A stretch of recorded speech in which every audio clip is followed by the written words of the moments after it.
Hey folks, Chris here from 100 Acre Firewood. Exciting day today. We're going to be removing the Halverson wiring harness from our Bobcat and switching over to Skid Steer Genius's CAN bus adapter.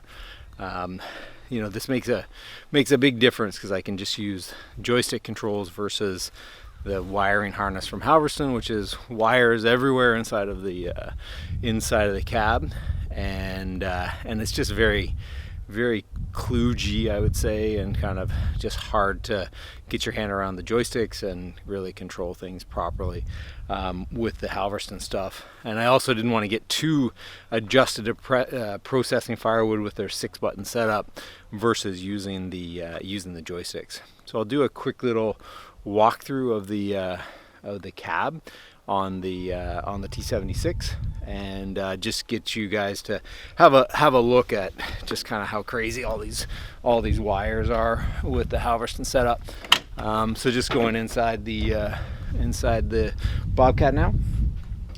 So you can see you've got the right and left sticks. Each one has 3 buttons on it, and then you can see running through the cab, you just have a mess of wires. This guy goes into the AC adapter to give power to the button setup and power back into the processor. So yeah, it's just a bit of a mess in there, and I really didn't like that setup. So, and you can see the wires from the Halverson actually run alongside the arm all the way back through here. So I was worried a little bit that it might get tangled up and whatnot. So it runs down that arm and then back around inside. So Jay from Jay's Forestry Equipment was super helpful getting me set up with this harness, and also connecting me with Rob at Skid Steer Genius to move over to their setup.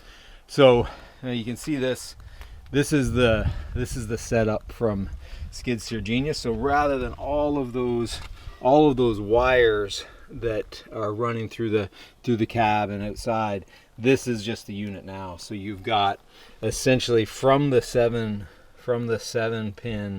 Bobcat setup, just goes into this box, which is basically a digital to analog converter, and then that goes into a 14-pin setup.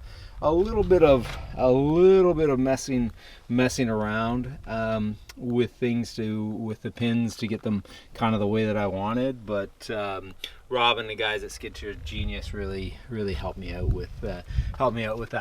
But a much cleaner setup.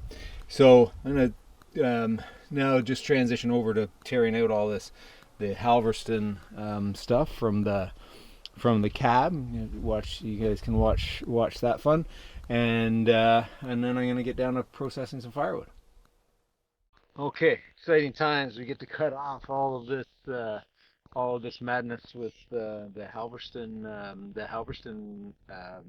wiring harness. So just gonna start with the outside here. Go.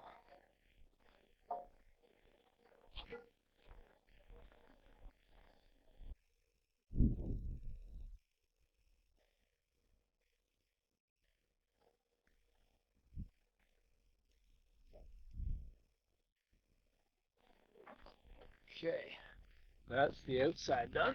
Now we will move to the inside.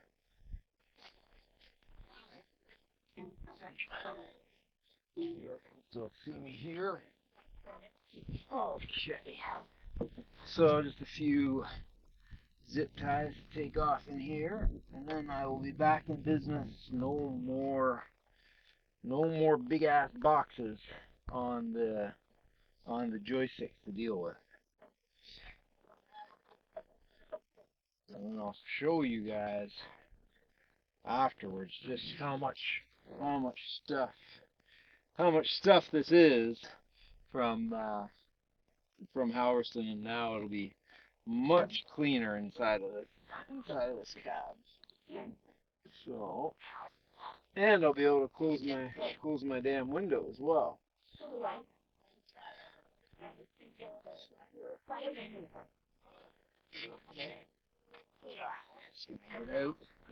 I'll feed that piece back in.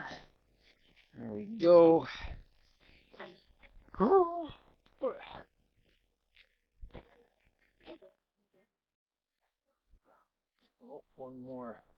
one more zip tie hiding here.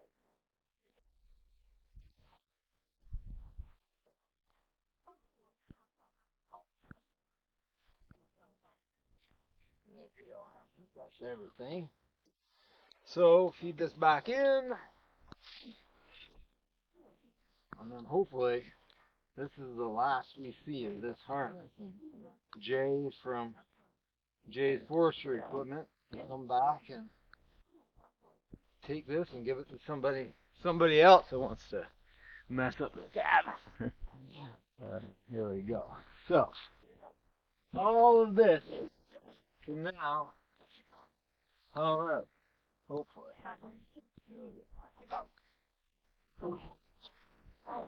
It's a shocking amount of stuff. Okay, here we go. Okay. And then the E.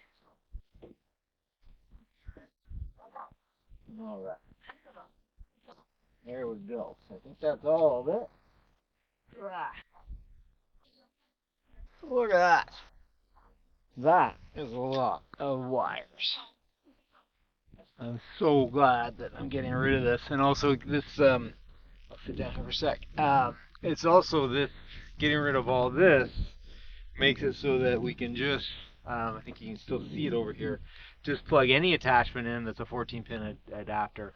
And if I'd known what I know today, I may have changed my decision on purchasing Bobcat versus Kubota or Cat or some other setup, because the thing about the adapter is it's expensive. A little bit of a hassle to set up, but more it's the expense. You got another, call it in Canadian dollars, like $1,400 to $1,500.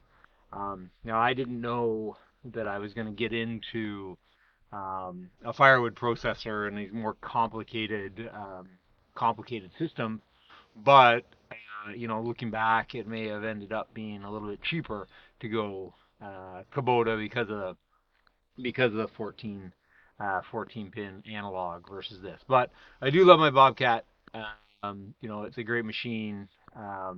Got it for a decent price at the time, but I could have done without the hassle of having to order this unit from Skid Steer Genius and the install and the cost. I think it's just something that everybody's got to sort of factor in.